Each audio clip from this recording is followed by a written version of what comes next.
The notes, as usual, guys, are out there for whoever wants them, or online for whoever wants that. Our opening verse for today is going to come from the Gospel according to John, chapter 14. Oh, and I did forget to mention that starting next week, which will be next Shabbat, we're going to start doing the Torah portions, or portions of it, here in the morning as our morning readings. And I just want to encourage everybody, we're going to let you know each week what the Torah portions are, so you guys can maybe do them as a devotion throughout the week.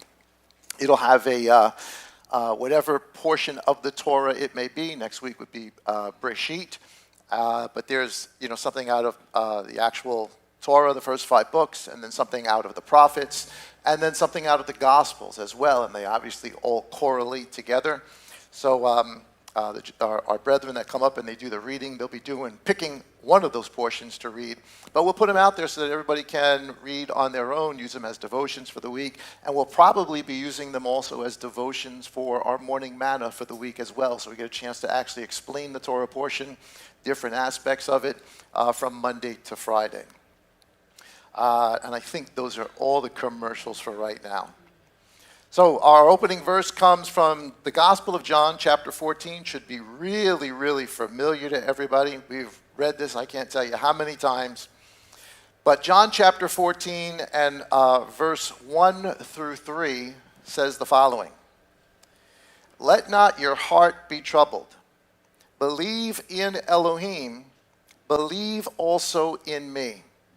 In my Father's house are many staying places. We're probably used to the word mansions, but many staying places. And if not, I would have told you. I go to prepare a place for you. And if I go and prepare a place for you, I shall come again and receive you to myself, that where I am, you might be too. For a few moments, the topic and the title for today, it's a long one, Teacher, Son, Branch of Righteousness. Teacher, Son, Branch of Righteousness. I know you guys know the prayer here. If you know it at home, please pray it with us. Father, give us eyes to see, ears to hear, and a heart that is willing to obey. In the Master's name, amen. Amen. All right, so teacher, son, branch of righteousness.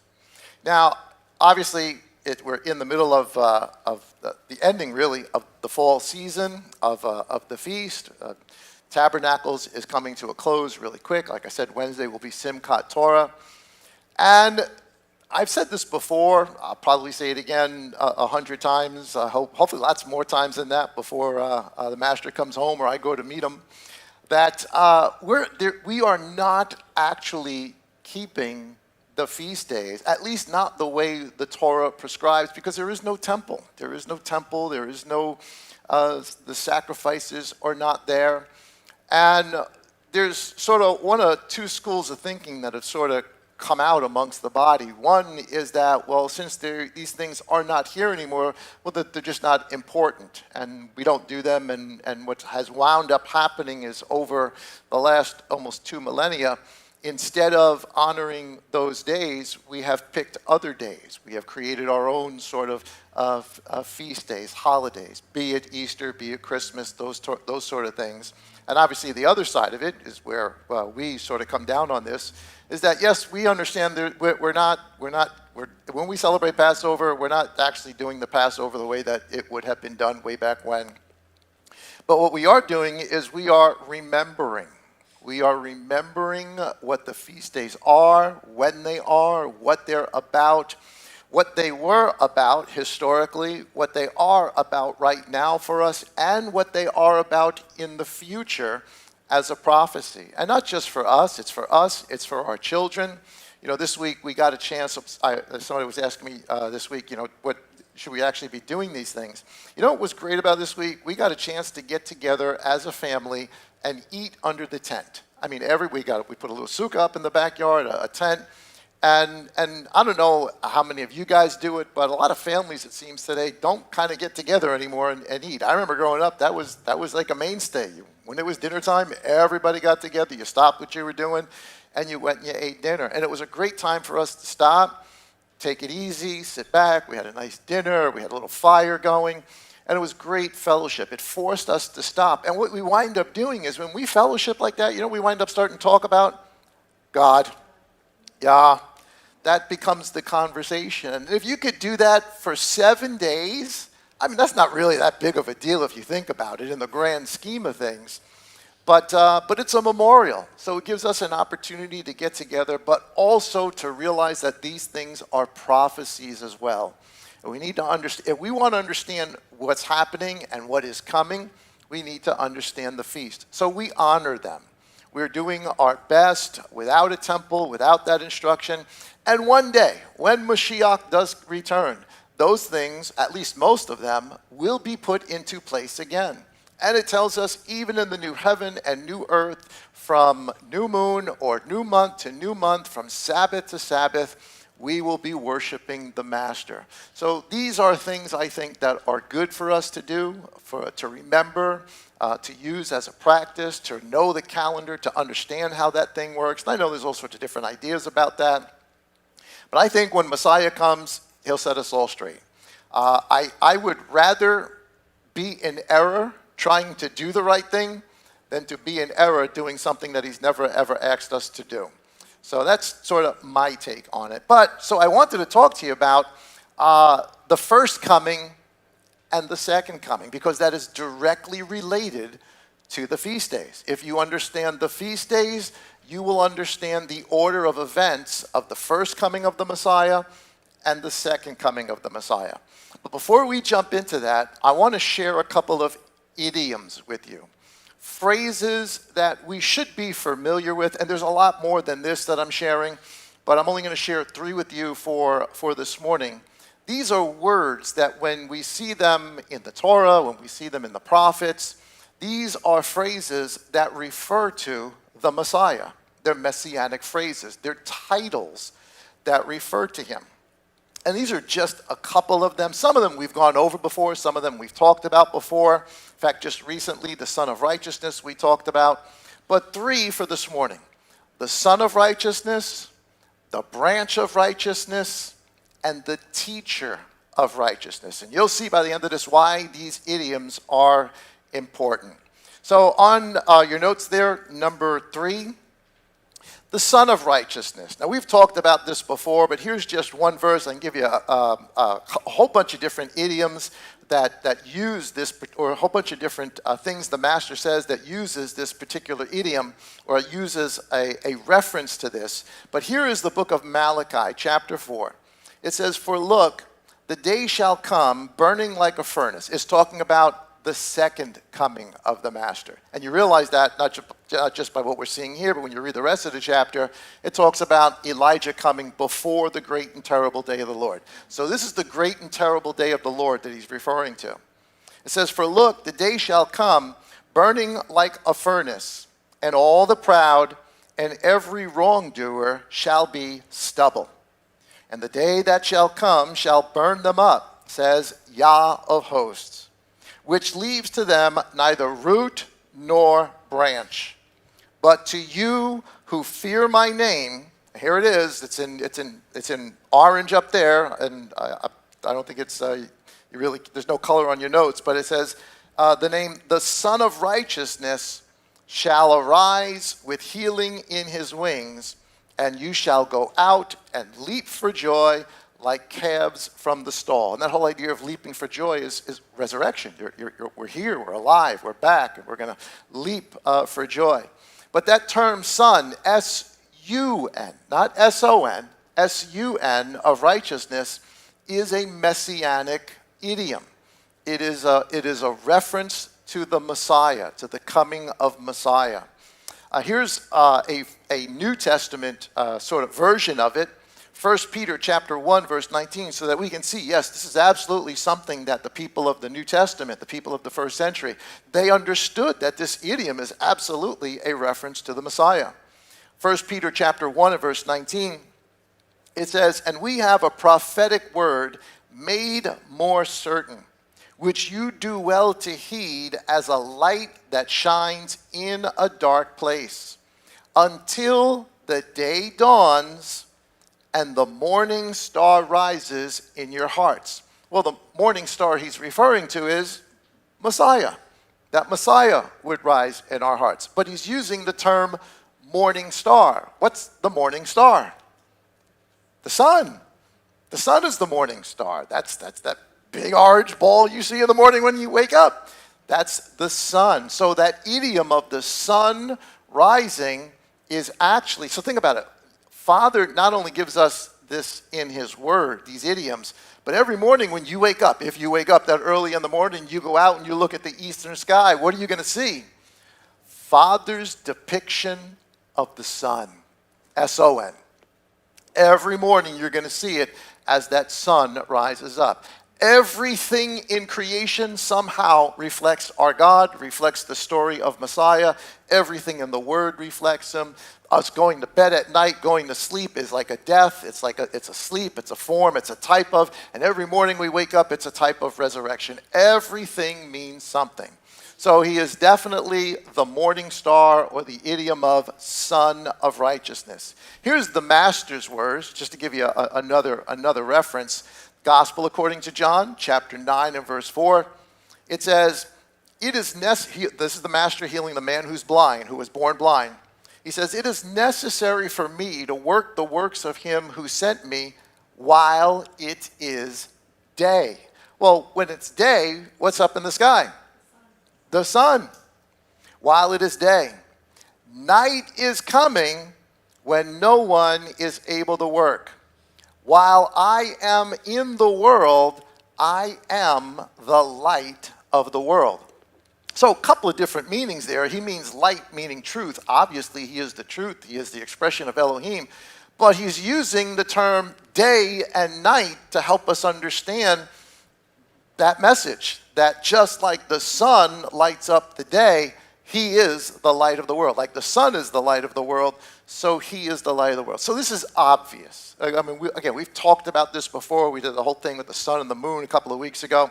So yeah, we can definitely say Messiah, one of the terms that Father has given to us in his word is that the S-U-N is a reference to him. It's an idiom, it's a messianic idiom to refer to the Messiah. And obviously the first century people understood that, and so do we. The branch of righteousness. That's another idiom that I think we're familiar with. We've talked about this before.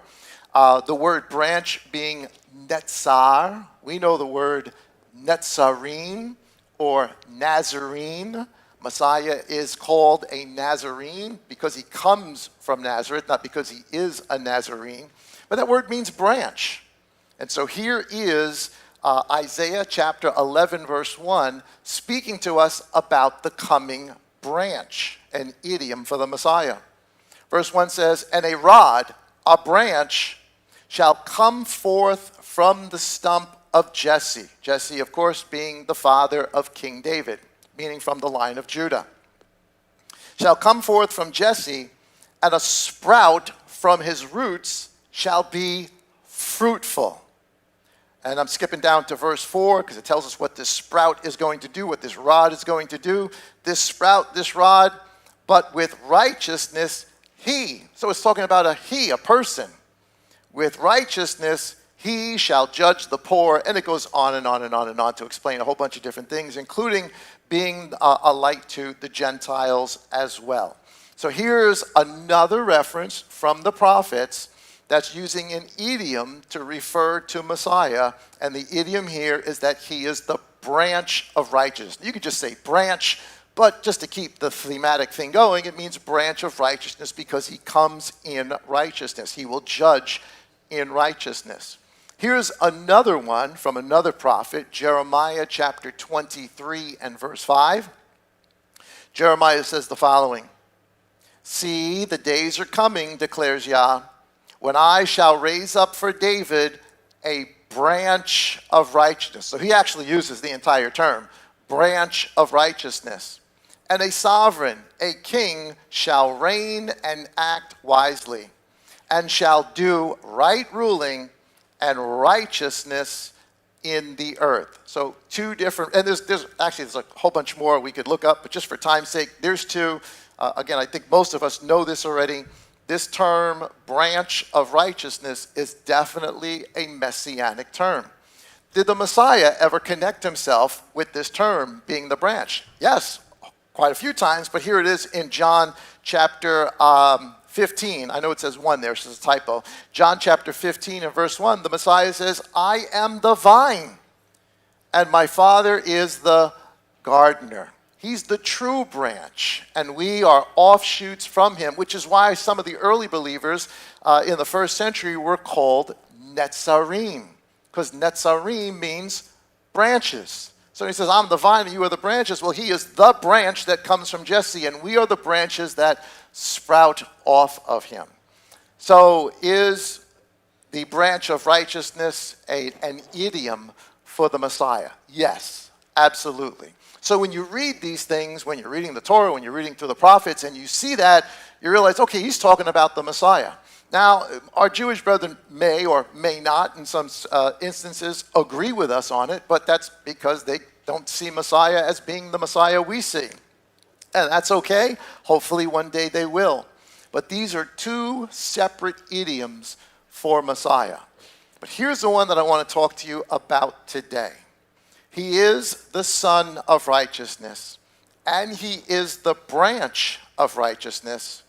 But another idiom for Messiah is teacher of righteousness, which, again, that just almost seems logical. He comes, and every time in the Gospels where we see, well, if you read it in sort of the versions we've got, every time his disciples come to him, they say, Teacher, when will these things be? You know, the temple's going to come down, not one stone left upon another, and their response is, Teacher, or we would say, maybe if it depends on what version you got, Rabbi or Rabboni, which means teacher, and he obviously taught them righteousness. That is the true things about Yah's word and his purpose in it.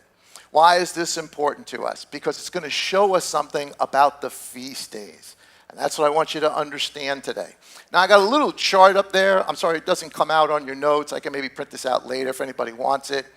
But I've got just a very, very small chart up there, an arrow, sort of a timeline. Now, we've done this enough times over the years that we know that it is the first month on Father's calendar that Passover begins. This is the beginning of the actual year. There's actually two beginnings. When it says first month, and we're going to read that a couple of places, it means the first month of spring, which is the beginning of the year, but it can also reference the first month of fall, the first day of fall, or the beginning of fall. That's also a beginning. It's a beginning of a different season.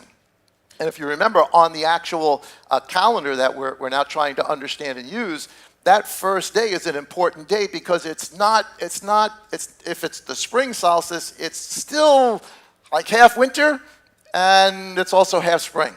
And then the days go on from there. So it's a really important day, that first day of the month, that changes everything going into the first month. So I got a little comparison there for you. In the first month, we've done this so many times, on the first day of the month, that's the Aviv. That's the beginning of the month. A brand new month has started. Now the spring festival is coming. Everything's starting to come back to life. All the grass comes out. The flowers come out. It's a symbol of resurrection. Everything's been dead all winter long. And now that spring has come, life has come back out. All of the if you're in Israel or in other places, all of the goats and the rams and the sheep, they're having their kids. That's in the first month. So it begins in the first month of the first day in the Aviv, or what we would call spring. Then on the 10th day of that month, when we read the story of the Exodus, that's the day that they were to pick the lamb.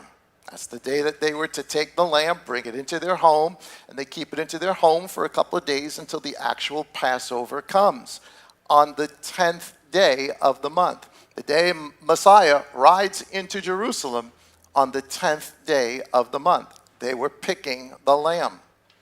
And then, starting on the 14th, which is really, it's a preparation day. On the 14th, you're supposed to get all the leaven out of your house. You're supposed to make all the preparations. You've got your lamb, make sure it's been slaughtered, it's been prepped to cook. You've cleaned up the house. You've got everything all ready for the dinner that you're going to have that night. It's a big preparation day.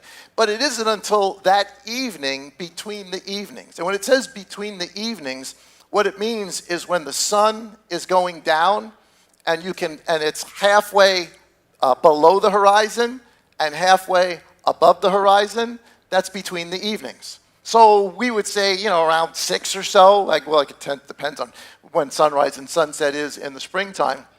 But in the evening time is when we then begin the Passover. We begin to eat it. But we know that on Father's calendar, the day starts in the evening. So that evening, as you begin to sit down at your table and you begin to eat the Passover, it's actually changing into the 15th day of the month. So the 14th days of preparation, now it's the 15th day of the month. You're still sitting there at the table. You're still eating. You're going to eat that night, unleavened bread, all the rest of that stuff. And from the 15th to the 21st of the month is a 7-day celebration of unleavened bread. So in total, how many days are actually part of the whole Passover feast? 8. 8 days. The 14th to the 21st. Now, we've talked about this lots of different times. Our God is a God of what? Equal weights and measures, right? Everything balances out with him. Everything has some sort of a balance with him. So if that happens on the first month, and we know that is certainly the time Messiah came, that's the time he died, he is the Passover, all the spring feasts speak about his first coming. In the middle, before you get to the 7th month, right smack dab in the middle of that is Shavuot. That is, of course, the giving of the Spirit. It is, of course, the giving of the Torah. It is the harvest that begins right in the middle of summer. And then you get to the 7th month, and here's where things balance out. You've got the 1st month and the 7th month. And I want you to notice this. On the 7th month, the first day is important because the first day is Yom Teruah. It's the day of the awakening blast. And then on the 10th day is the day of atonement. Anybody seeing a pattern there as you're looking at these? Start on the first day is the beginning. The 10th day in the spring you pick the lamb, and the 10th day on atonement you pick the ram. You pick the lamb and you pick the ram. No, I didn't mean for it to rhyme, but it rhymes. And then begins on the 15th day to the 21st day, the Feast of Tabernacles. But that's 7 days. That's not exactly what happens in the spring. It's actually 8 days. Except at the end of it on the 22nd is another day called Simchat Torah, or rejoicing in the word, rejoicing in the instruction, which makes the actual celebration of that whole week of Tabernacles, how long? 8 days. Can everybody see the balance here? The first day's important, the 10th day's important, and then 8 days in the middle are important. Both the first month and the 7th month are equal weights and measures. They tell a story that is similar. And the reason that it's similar is because the first month, which we know, this isn't even up for debate. We know this, we understand this, that the spring festivals are about the first coming of Messiah. Because when did he come to die? In the spring feasts. That's when he came to die. And it's actually possible. There's all sorts of different ideas about it. that he was actually born in that time of Passover as well, which would kind of make sense to me. I've always thought that he was born somewhere around Tabernacles because it says he comes to tabernacle with us. But if he's a type of Moses, which he is, the day that Moses was born and the day that Moses died is what? The same day. If the pattern holds, which our Yah is a God of equal weights and measures, it's probably, I'm not saying it absolutely is, I cannot 100% prove it, but I'm just saying it sort of follows along, well, that maybe he was born during the Passover. Because when does he die? During the Passover. That to me would be equal weights and measures. But I'm not telling you that it's gospel, I'm just sharing an idea with you. So we've got this balance here. I don't know if you've ever seen it before, but there is a mirror image between the first month and the seventh month. They balance each other out.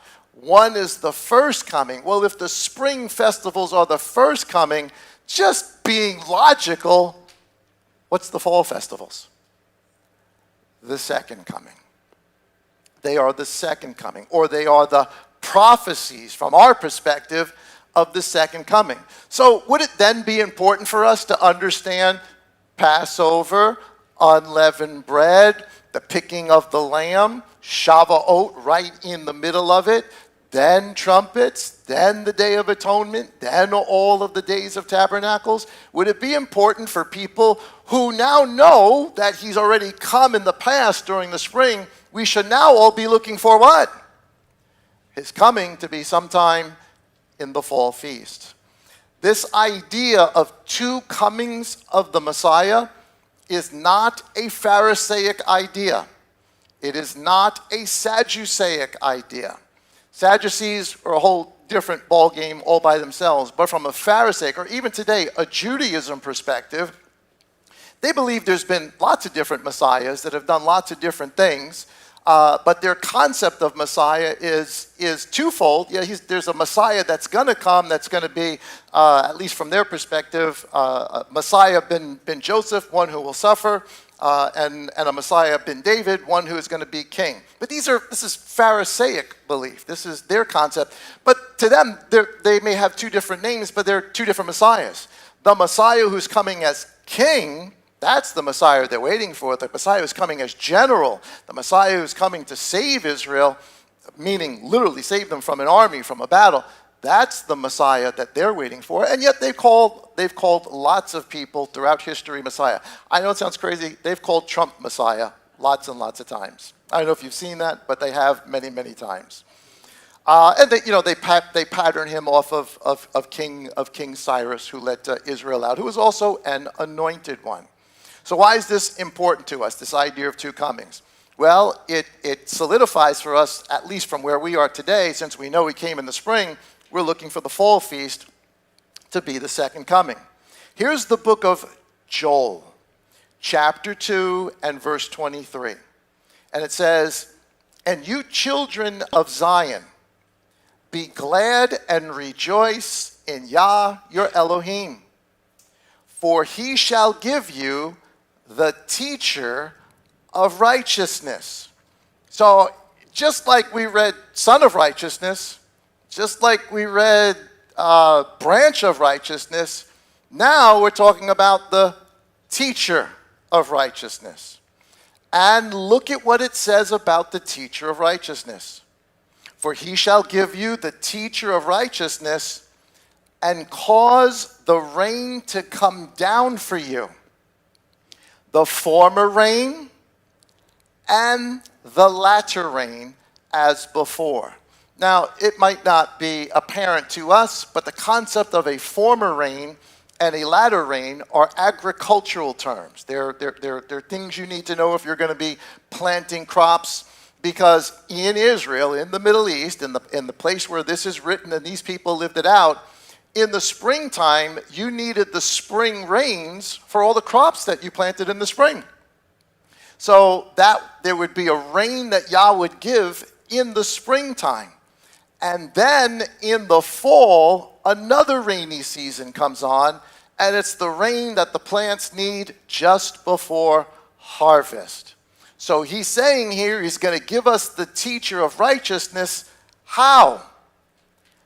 In the former rain, which is springtime, and in the latter rain, which is fall. This verse is telling us how many times is the teacher, not just the teacher of righteousness, how many times is the Son of Righteousness coming? How many times is the branch of righteousness coming? How many times is the Mashiach coming? Twice. He's coming in the spring and he's coming in the fall. That's what we are being told here. Now, this term, teacher of righteousness, I want to show you another version here because it's translated a couple of different ways in a couple of different translations. This is what we just read, number 5 on your notes there. What we just read, Joel 2, and the children of Zion, and you, the children of Zion, be glad and rejoice in Yah your Elohim, for he shall give you the teacher of righteousness, this is the scriptures version, and cause the rain to come down for you. So Messiah he's the Son. Messiah is the branch. Messiah is the teacher of righteousness. But what's another idiom for Messiah? Rain. Rain. The spring rain and the fall rain. These are idioms for the Mashiach. Here's the King James version of it, though. And there's other versions like this, too, including our Jewish brethren. Here's, again, same book, Joel chapter 2, verse 23. This is the KJV. It says, be glad then, you children of Zion, and rejoice in the Lord your God. For he has given you the former rain moderately, and he will cause to come down for you the rain, the former rain, and the latter rain in the first month. Everybody see what's missing there? Teacher of righteousness. Teacher of righteousness is missing there. Now, here's why. That term, former rain, right underneath it, is the term Mara or Mora. It's H4157, if you guys want to look this up, but the definition's right there on your notes. It comes from H3384. And here's what it means. An archer. You know, an archer, somebody, bow and arrow, an archer. An archer, also teacher, also early rain. So you read that could be a fair translation of it, but it's missing something here because if you read this really carefully, it's saying that he's going to give us rain moderately. What's moderately? Not too much, not too little. You know, remember Goldilocks? Not too hot, not too cold, right? That whole thing. Not too soft, not too hard, just right. Just right. Except that's not how the spring rains come. They come hard. We've got the saying, April showers bring May flowers. That's, even here, that's not a light rain. That's not a moderate rain. That's rain. And you need that for the crops. And then, of course, then the fall rain is a similar idea. It's not a moderate rain. The plants need that last push of water. So it can mean early rain, but what it really means when you say early rain or archer or teacher, it's talking about something being shot out. An archer pulls back the bow, lets go of the arrow, and the arrow shoots forth. The rain shoots down. The teacher shoots out information. And this type of teaching that it's sort of referring to here is like, and we've all had teachers like this. We all have had different types of teachers. There's the teacher that you know just makes you study and study and study, and then you get a test and you got to memorize every single thing and try to get it right on the test. Then there's other teachers that sort of just, you know, they teach you by talking and you learn, you sort of pick it up yourself. That's not what this is. This is sharp to the point. This is like an arrow coming at you. That's the meaning of this word, or the intent of this word. That word moderately is H6666, and it's the word Zadaka, or Zadok. And it means righteous, justice, moderately right or righteous. So you can read this and it says, "Be glad, you children of Zion, and rejoice in the Lord your God, for he has given you the former rain moderately," except that's not how the former rain comes. "And he will cause to come down for you the rain." It's almost a redundant statement because it's not just about the rain, because those words also mean teacher of righteousness. They can be translated as teacher of righteousness. And of course, the scriptures version that we have, and there's lots of other versions that have it too, have it translated as teacher of righteousness. That is Marah Zedek, teacher of righteousness.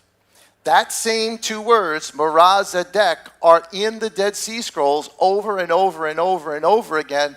And guess how they translate it in the Dead Sea Scrolls? Teacher of righteousness. So if Messiah is the teacher of righteousness, as we just read in Joel 2:23, the scriptures version, and some other versions, and he is being compared with the former rain and the latter rain, if he's being compared with that which comes down in the spring feast and that which comes down in the fall feast, all to bring about a harvest, because that's the whole idea of rain, that it brings about some sort of a harvest, is that the concept and the idea that our first century brethren had? Yes, certainly in the Dead Sea Scrolls, in the Qumran community, but I'm talking about the disciples. Here is the book of James, chapter 5 and verse 7. Pay real close attention to this. "Brothers, be patient until the coming of the master." So, who is he telling us to be patient for? Messiah. Now, this is James after the resurrection. So what has already passed? Passover. The spring rain has already passed. And so here's James telling us, the brother of the Mashiach, he's telling us all to be patient for the coming of Messiah. Now, I put in there in yellow, it's the PDP. I'm adding it in there because I believe, because he's quoting Joel chapter 2, verse 23, he's talking about the teacher of righteousness. "Brothers, be patient until the coming of the master. See, the farmer waits for the precious fruit of the earth," because this whole thing's about farming, it's all about crops, "waiting patiently for it until it receives the early rain in the spring and the latter rain in the fall." What did James just tell us the coming of Messiah is equated to?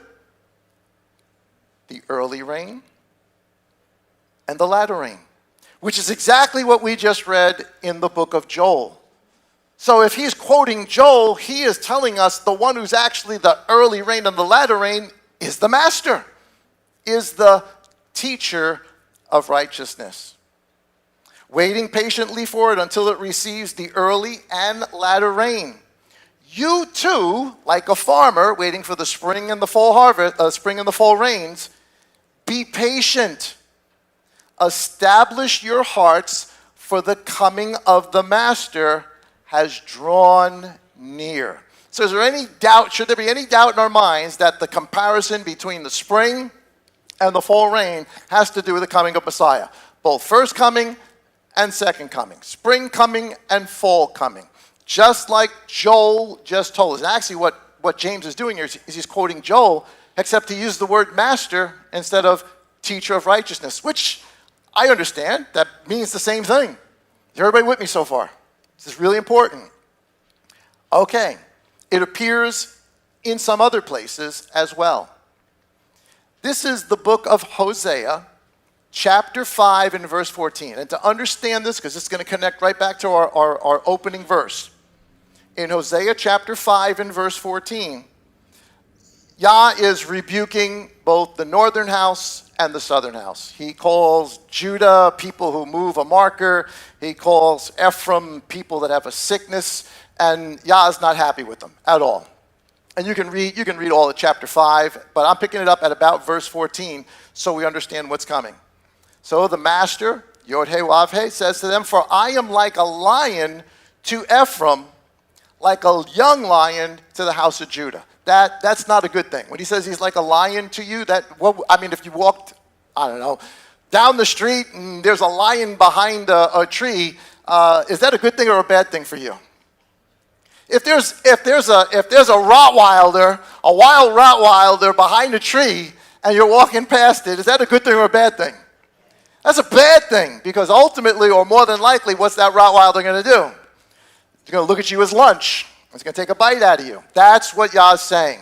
I am like a young lion who's ready to pounce on the house of Ephraim and the house of Judah.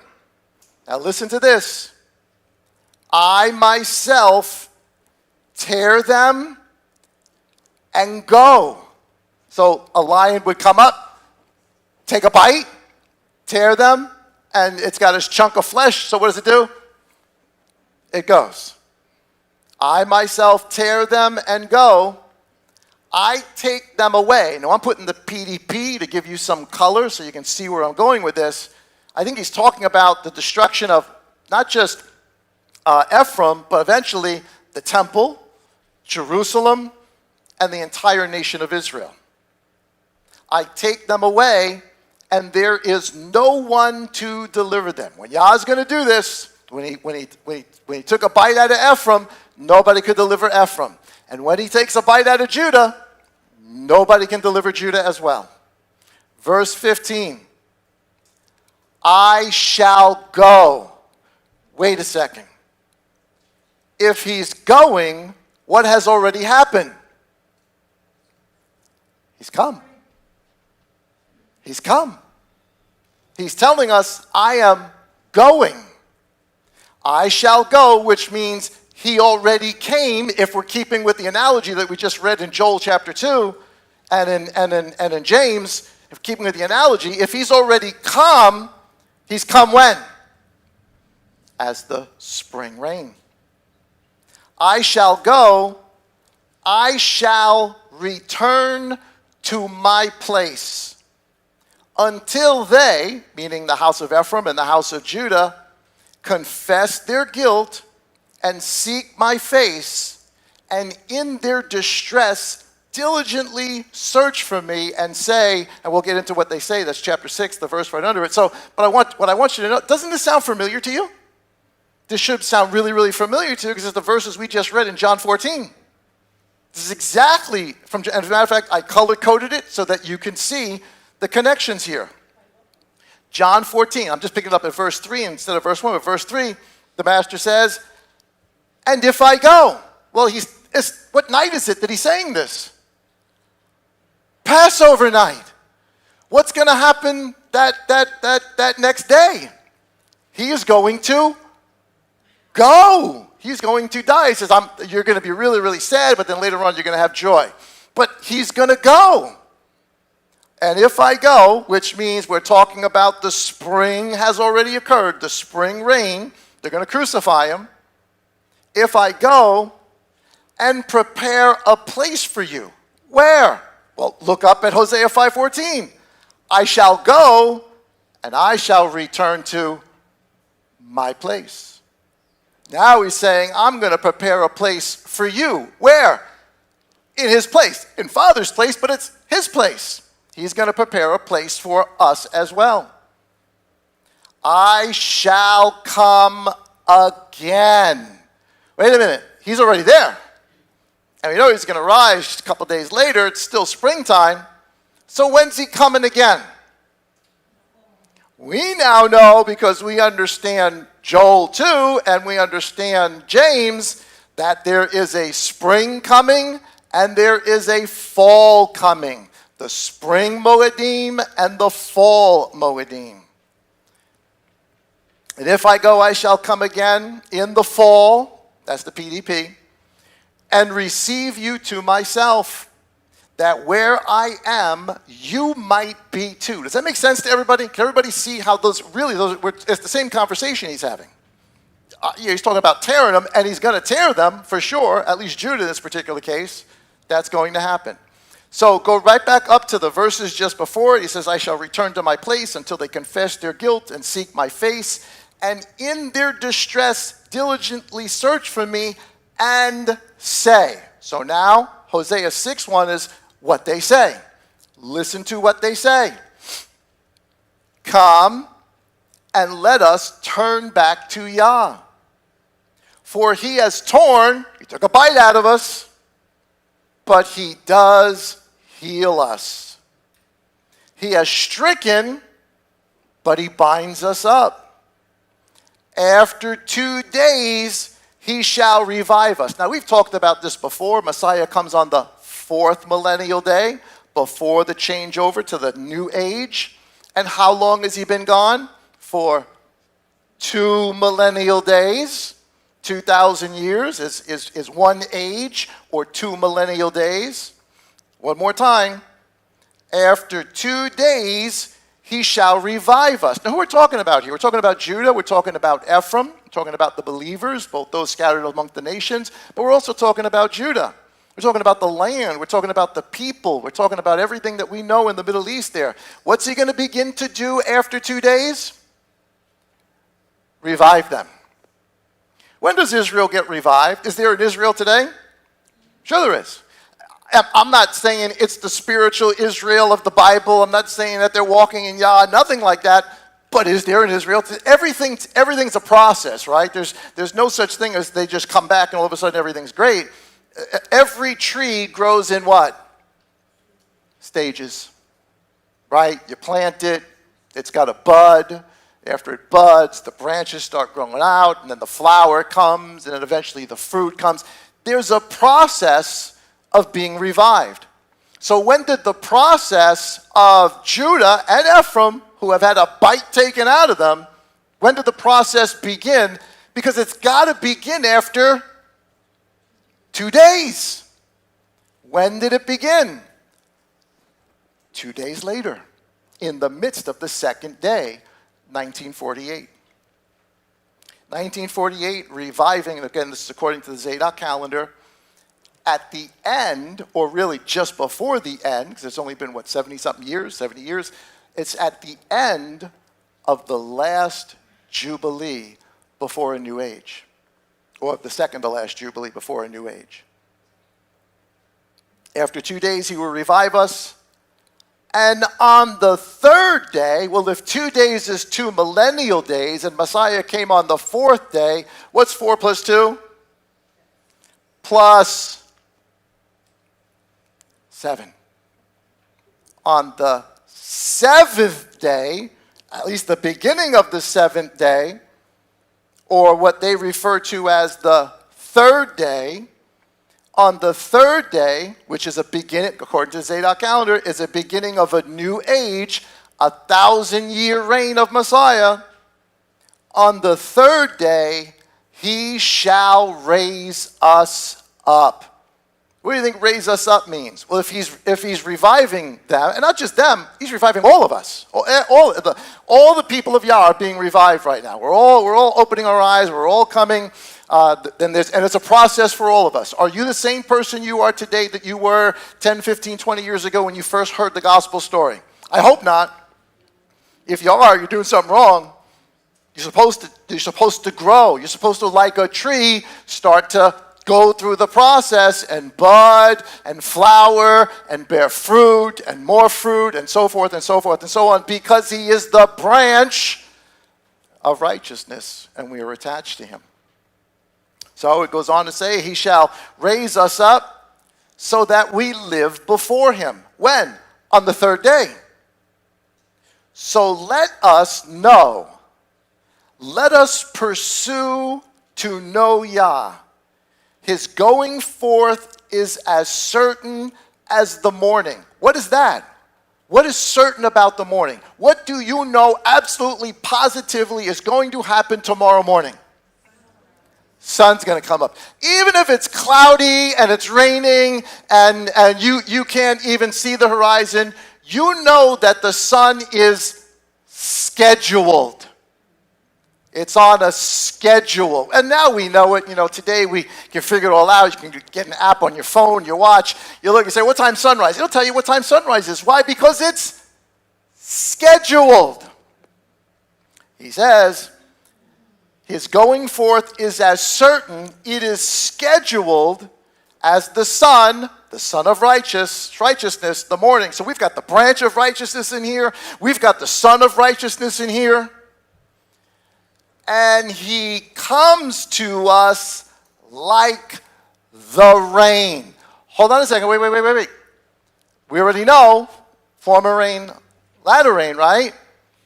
He's already been the former rain. We just finished reading in Hosea. I'm going to tear them, and then I'm going to go. And when they finally do say this and they start to grow, then I'm going to return. On schedule. Just like the sun comes up every day. His going forth is as certain as the morning. And he comes to us like the rain. But look at what it says. Like the latter rain. Watering the earth. What's the latter rain? Well, if the spring rain is in springtime, the spring feast, what's the latter rain? Fall. Is this in line with what we just read in Joel chapter 2? Is this in line with what we just read with James chapter 5? Yes, absolutely it is. It's referring to Messiah as son of righteousness, branch of righteousness, and of course, teacher of righteousness. And he comes like the rain in accordance with the feasts. So it's not by accident that Father gives these feasts to the house of Israel. They're not arbitrary. He didn't give them the feast because they came out of Egypt on that particular day by the blood of the Lamb. He made them come out of Egypt on that particular day because it's his day that's scheduled. And everything else he does is going to be scheduled according to the schedule of what we call the Moedim, the feasts. So they're more than just holidays. They're more than just time off. You know, I know at work, everybody's at work, oh, it's a Jewish holiday, so we're going to get time off. I remember thinking like that. Or you're in school, you're like, oh, it's a Jewish holiday. That's great. We get time off from school. We were just happy that it was a Jewish holiday. Didn't know what the Jewish holidays were. They're not the Jewish holidays. They're Father's schedule to send the rain on time, to make the branch grow, to have the sun scheduled in the spring and in the fall. And he wants us to rehearse them over and over and over. Why? So that we get it. So that when we read stuff like this, we can say, oh, wait a minute. Okay, now that makes sense. Now I kind of get what he's talking about. And then we're supposed to teach it to our children. And then if he doesn't come, if that fall season doesn't come in our lifetime, they will teach it to their children.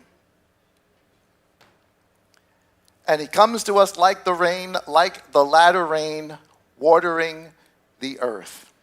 The analogy is flawless. It's all over the place. Here is Hosea.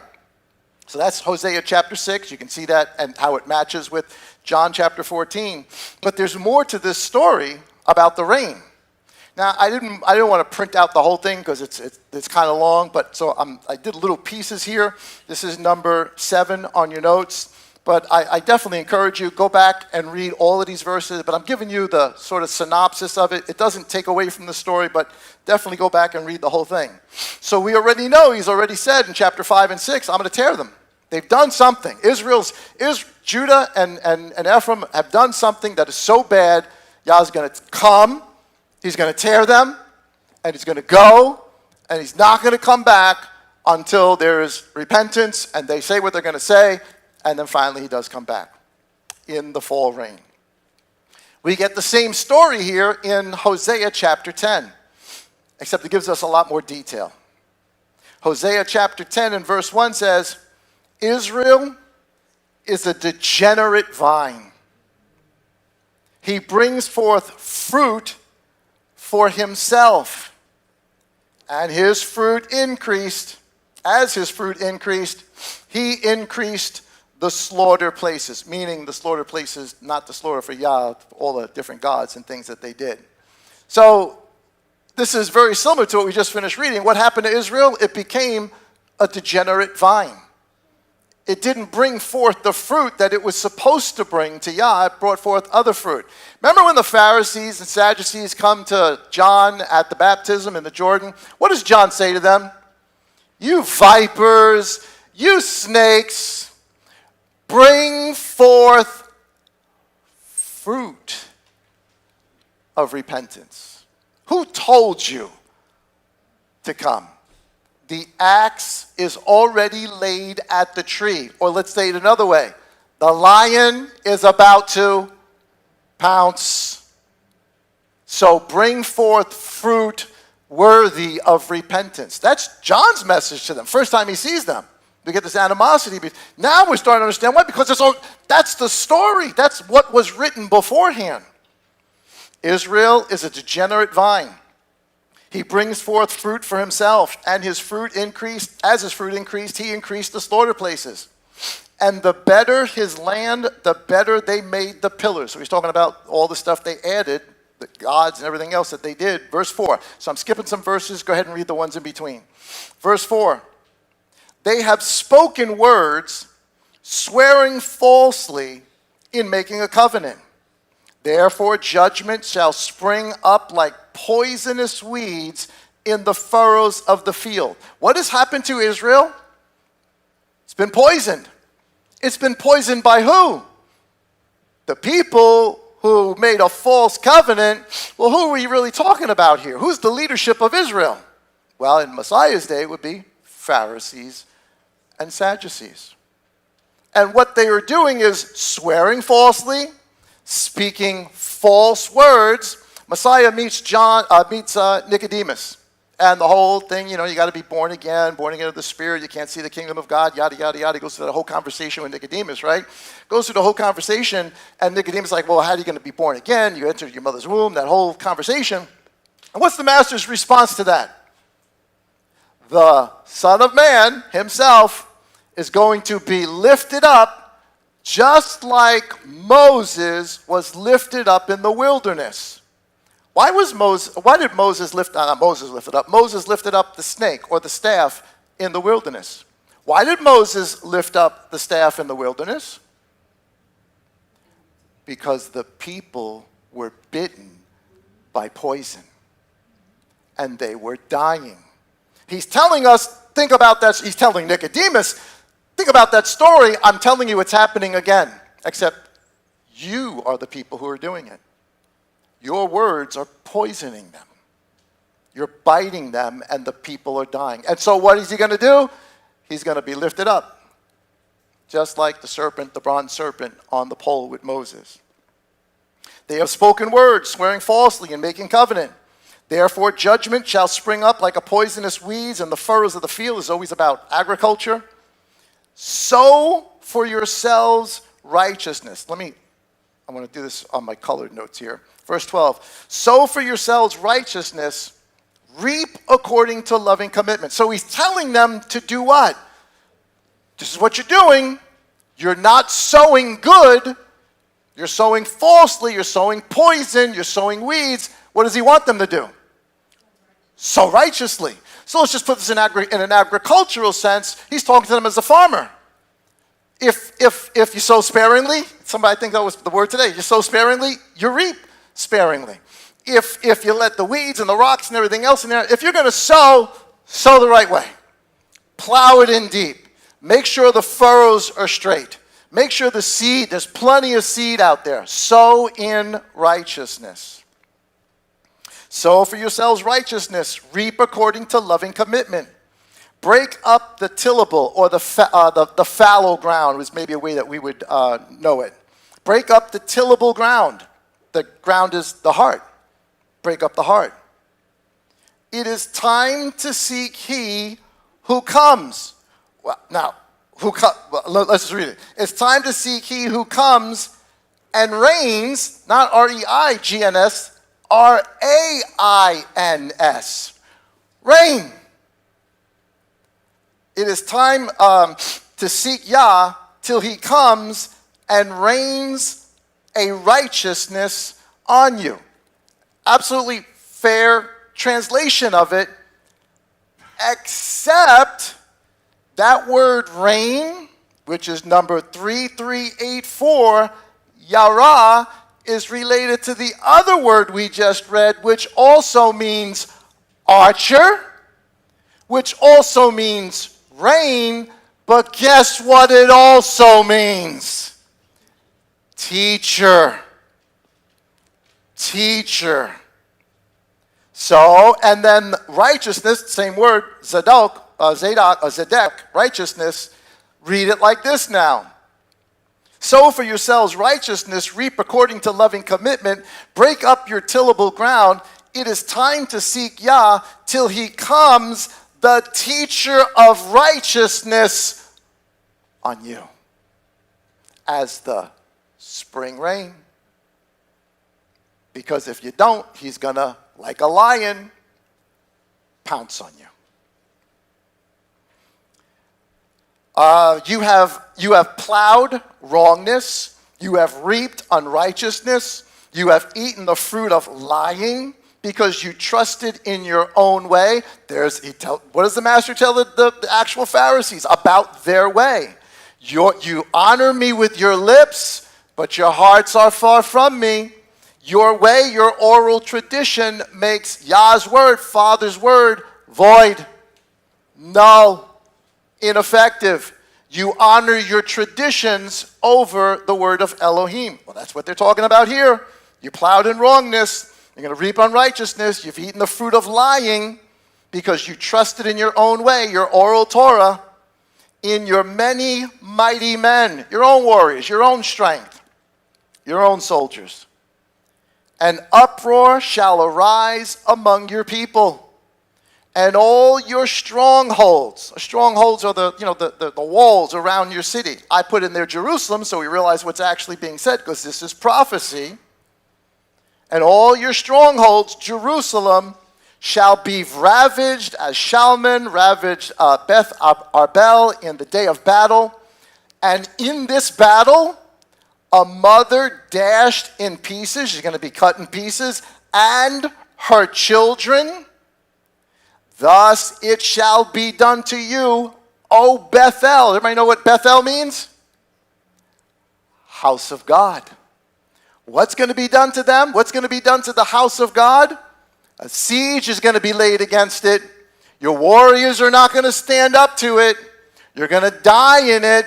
The women are going to die. The children are going to die. Why? Because you lied, because you spoke falsely, because you spread poison, because you did not sow in righteousness. You did not recognize the spring rain.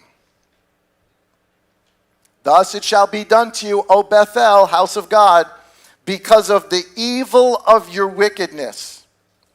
At dawn, what happens at dawn? The sun rises.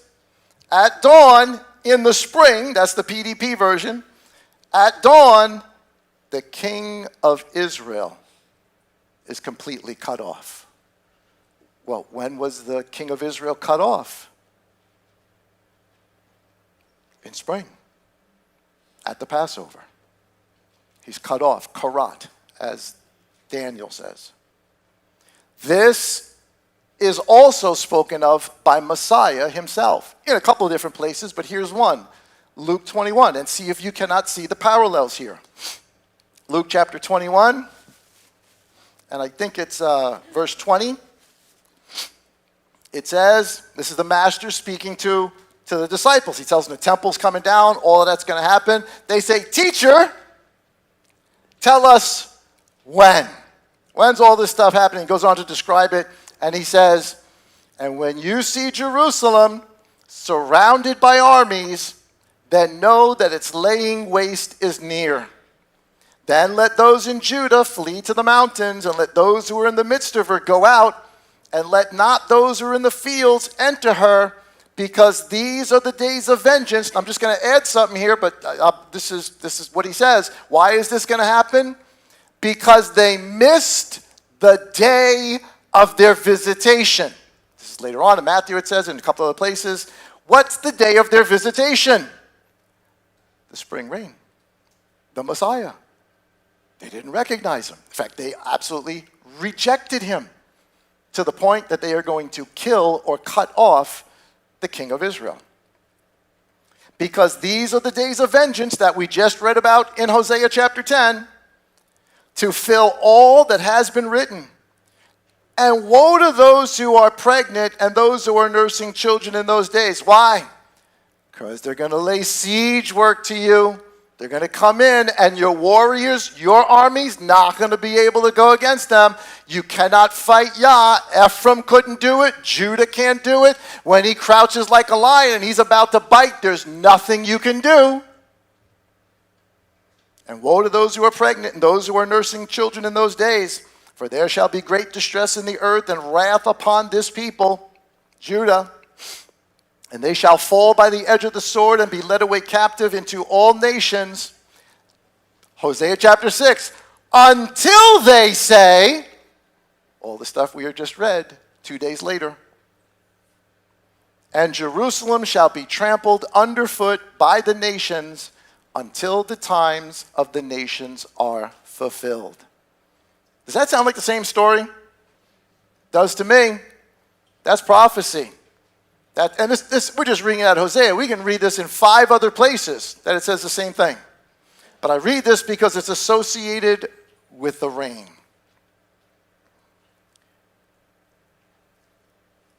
I was going to let me read just a little bit. This is right out of the Dead Sea Scrolls. Now, the Dead Sea Scrolls mentions the teacher of righteousness lots and lots of different times. And it is the same words that we read in the beginning that happened in Joel chapter 2, verse 23. Now, there's 2 schools of thoughts here. There's those that say, well, when they're speaking about the teacher of righteousness, they're speaking about a guy who started this whole thing of the Essenes and started the whole thing, and now it's gone on all of this time until Messiah comes. That's very, very possible. It's absolutely very, very possible. But prophecy is prophecy. And it mentions the teacher of righteousness multiple times. I want to read to you just one portion of it. This is from the Damascus Scroll. I want you to see if this sounds familiar to you.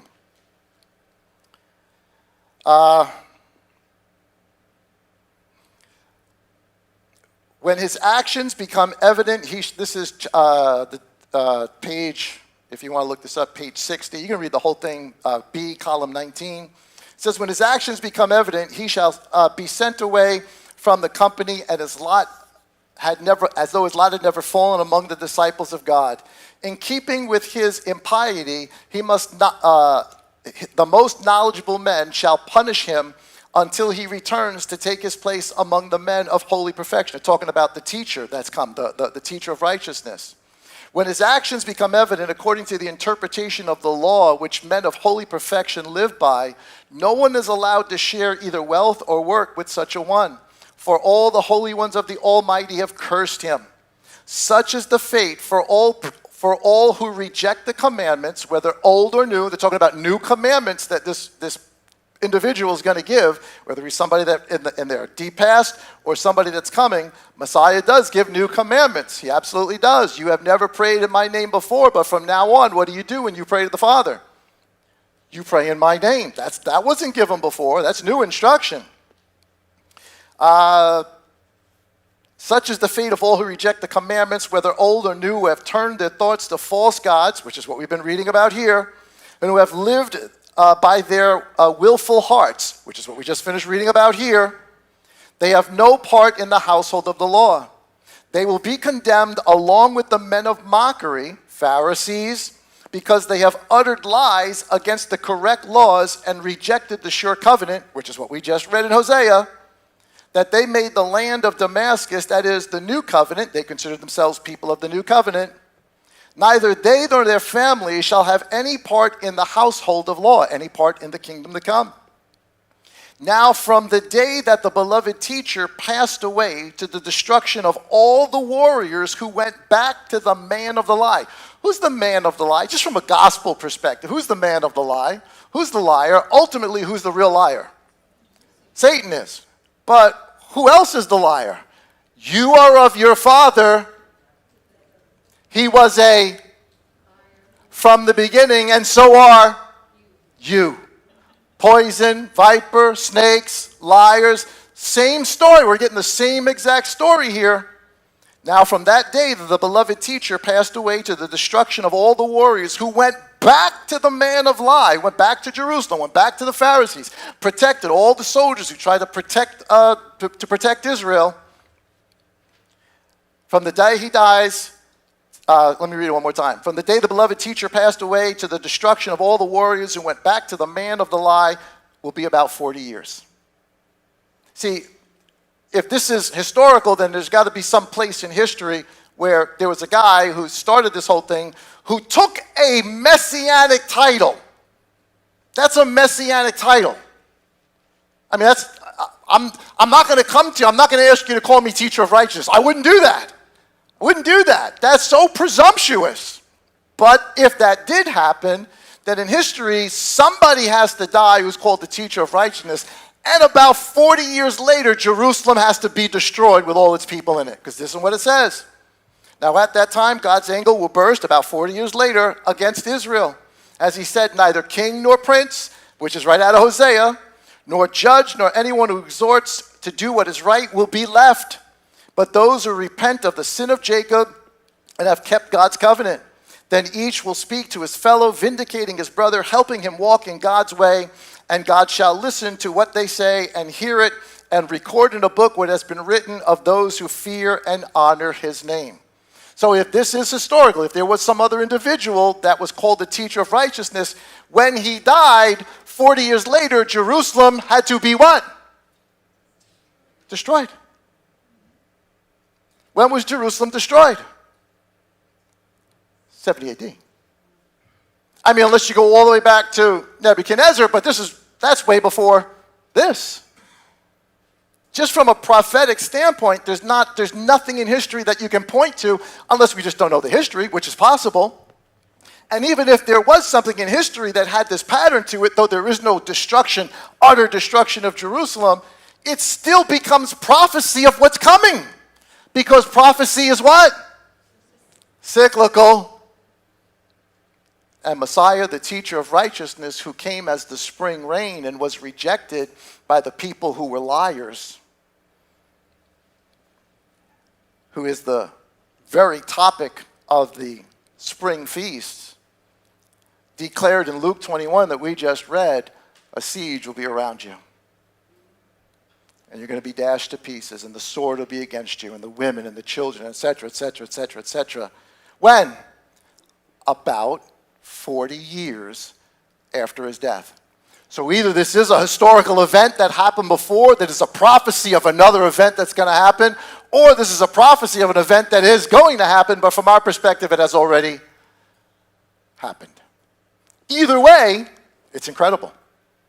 Either way, it's incredible. And I can give you a whole bunch of other, but we're running out of time. Let me just give you, if you guys want to look this up, I'll put it on the video so you guys can look these up yourselves. This is mentioned, this idea of the teacher of righteousness dying and 40 years later, Jerusalem being destroyed, is mentioned in the Habakkuk commentary. It's mentioned in the Psalm 37 commentary. It's mentioned in the Psalm 127 commentary, the Psalm 129 commentary, the Psalm 118 commentary, the 4Q173. It's mentioned in the 1Q14, whatever that is. It's mentioned the teacher of righteousness, the unique teacher that will have destruction of all the warriors who followed the man of lies about 40 years later. It's all over the scrolls. It's all over and over and over again.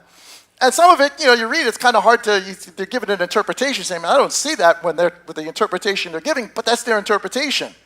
The fact of the matter is, after the one who we absolutely know, because James tells us he is the teacher of righteousness, because he's quoting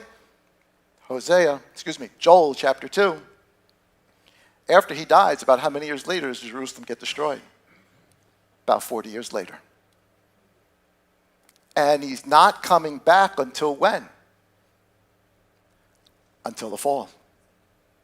Until the fall. Why the fall?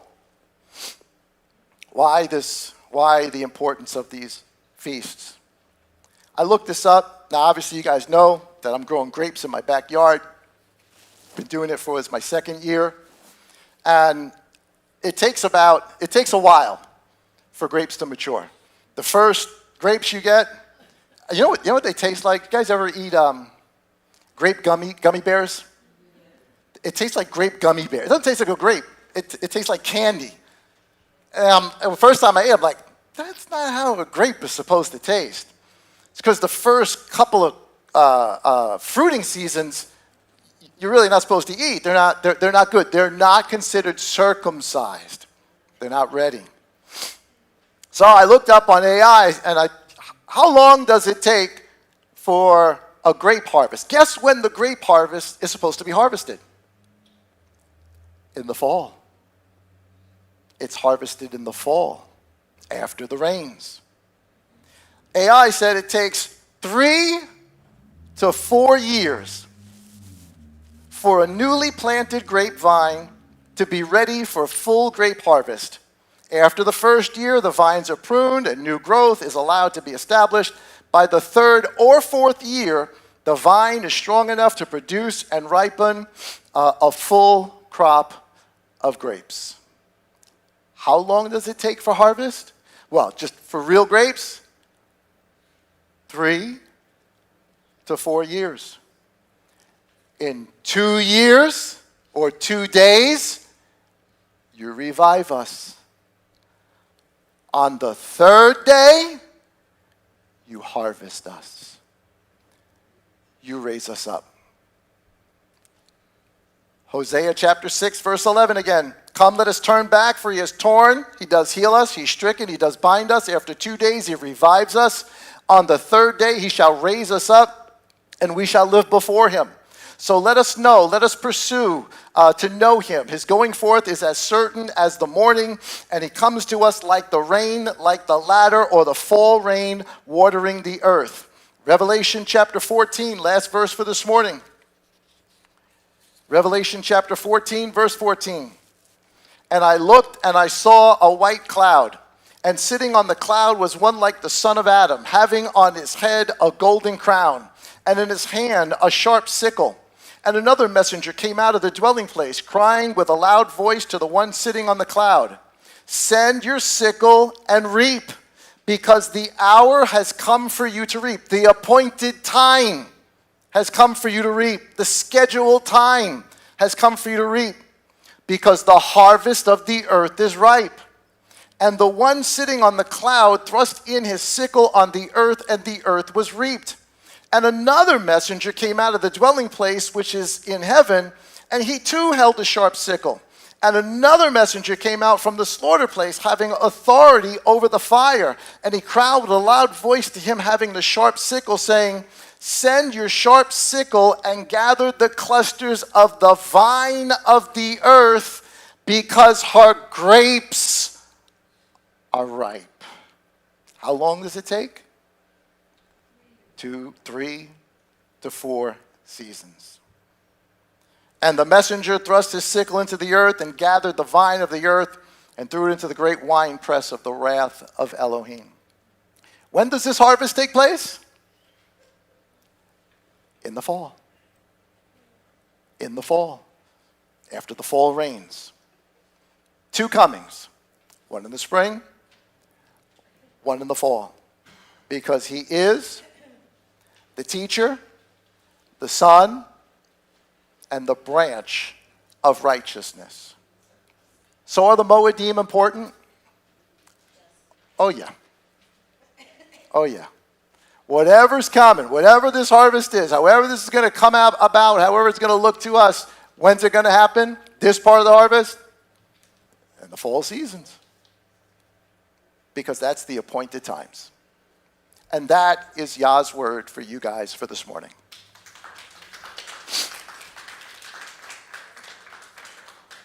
Really, really interesting stuff.